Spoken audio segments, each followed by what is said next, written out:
What's up, Hokie fans? This is Coach Mike Holmes, contributor to the Sons of Saturday, coming to you with this week's Hokie hitter. The Hokies lost a close game down in Miami Gardens last week to the Hurricanes.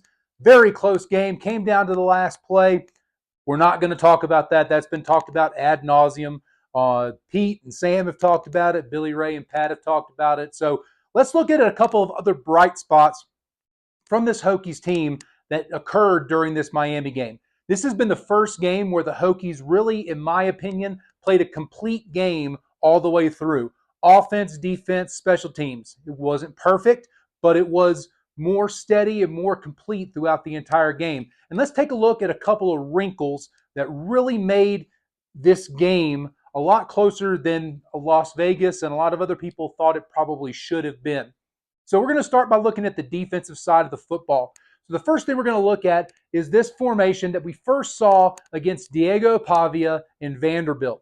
So kind of have an idea that maybe this formation, this look, was something that the coaches had been working on all off season. They worked in all fall camp, and they wanted to really bring it out in order to stop Cam Ward. Cam Ward's a mobile quarterback with a great arm. He can make any throw on the football field. So this was kind of our way to be able to try to contain him a little bit.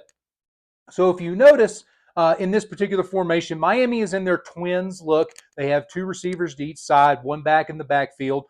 In this particular 10 personnel, and in this particular defensive set, if you notice that our defensive line, we've taken one defensive line and kind of put him not quite at linebacker depth, but kind of in an amoeba type of look where he's standing up and he's moving around and he's in a way acting like a kind of a spy.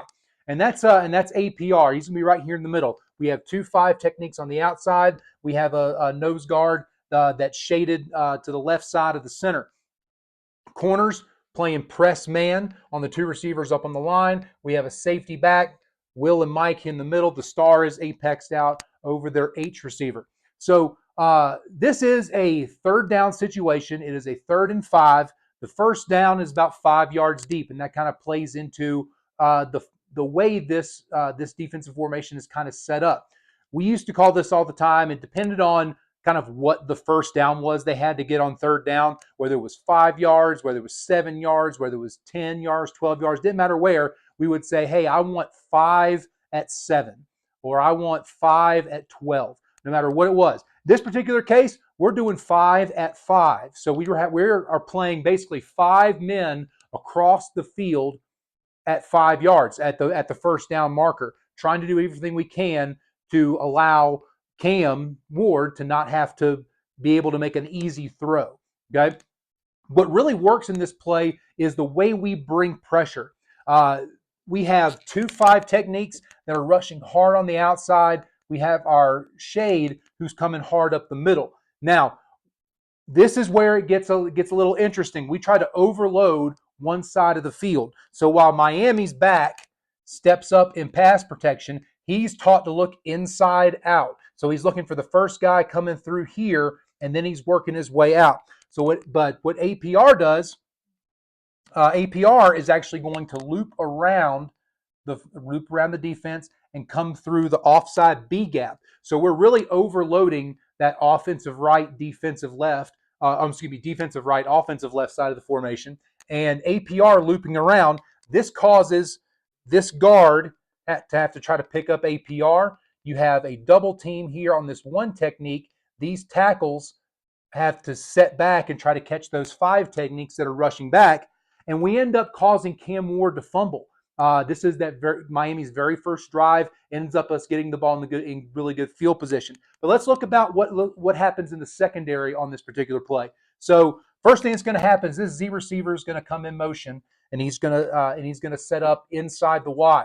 When that happens, this safety is actually going to back up here, and he's going to be playing half the field along with the free safety. When the ball is snapped, this corner is going to set back, the star sets back, and the corner sets back. So you have the corner, the star, the Will, the Mike, and the other corner that are spread across the entire field, and with 2 deep safeties, so 7 guys in the defensive backfield, able to stop any easy throw. That's why Cam Ward has the hold on the ball and eventually allows our four-man pass rush, which is something that we haven't really allowed all year. It allows this four-man pass rush really good opportunity to be able to get to the quarterback. They get to him. And we did this a few times in the game. It was very successful. Surprisingly enough, our defensive line, Neas Peebles, Josh Fuga, APR, they were all able to get really good pressure on the quarterback all night long,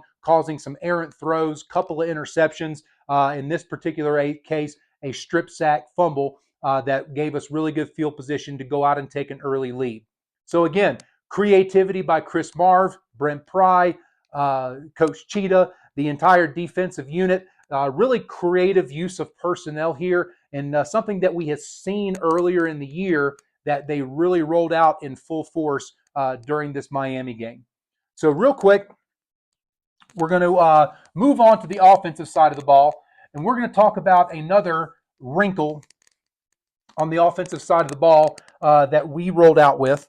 Again, this is something that our center goes down. Braylon Moore goes down.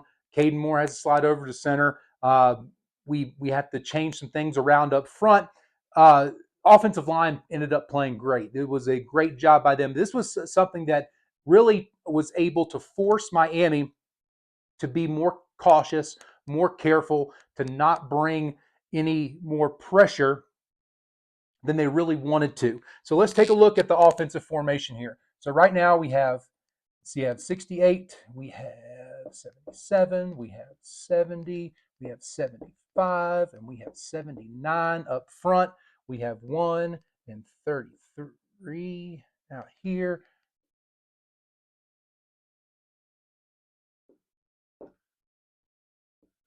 Okay, so in this particular set, okay, Miami is going to do a couple things.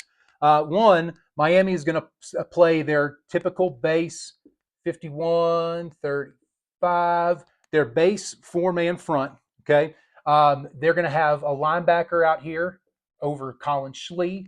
They're going to have a corner over here over Daquan Felton. They're going to have a corner over here. They're going to have another linebacker that's lined up over here over top of Benji Gosnell.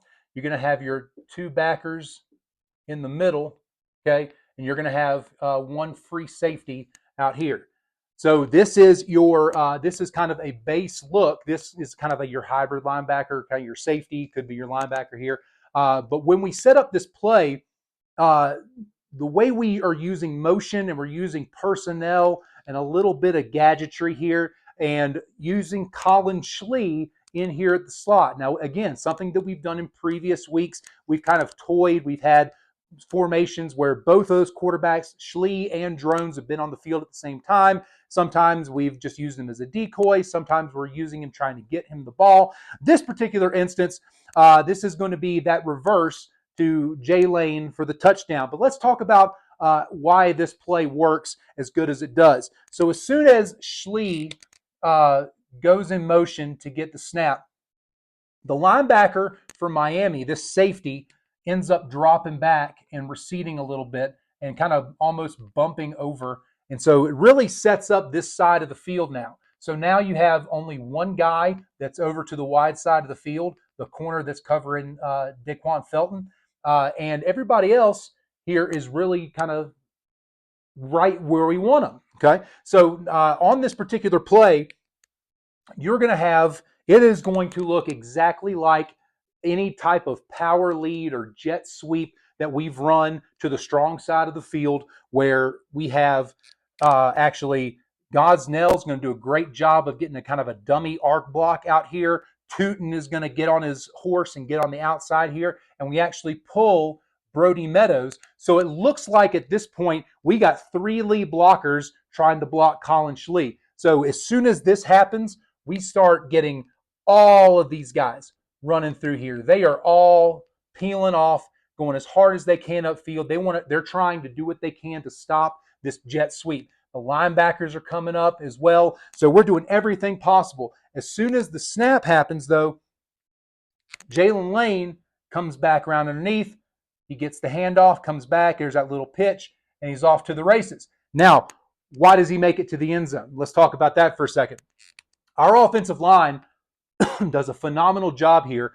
So they set back, and it looks like, boom, it looks like we're not necessarily getting upfield, but we're kind of standing pat a little bit, and they let those guys, they invite the rush and allow those defensive linemen to get upfield, and then they all release and turn around and start blocking back against the grain, start turning around up here, and they get as many guys as they can. So when these guys turn and peel and try to stop, we have a wall set up that nobody can get through.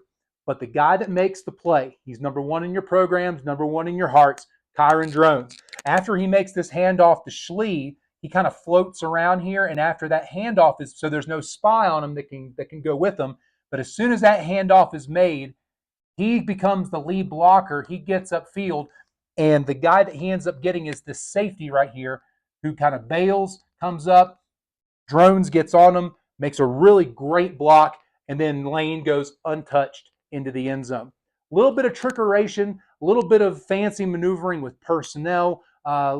Loved that we ran it to the short side of the field, honestly, because when you run that jet sweep, you want to run it to that wide side of the field, and it kind of catches the defense off guard because there's no way they're coming back to the short side of the field. So you get everybody flowing to that wide side of the field, getting Miami's defense running east and west, which is something that we did all game, and whether it was in the running game or rolling Drones out, giving them some easy, shorter throws.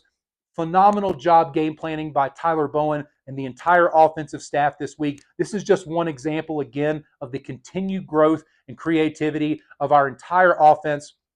The Hokies are growing. They are improving every week, week to week. And I know it was a very tough ending to the game, but what we really want to see moving forward is the Hokies taking that next step, and hopefully we can take that next step in Palo Alto this week against the Stanford Cardinal.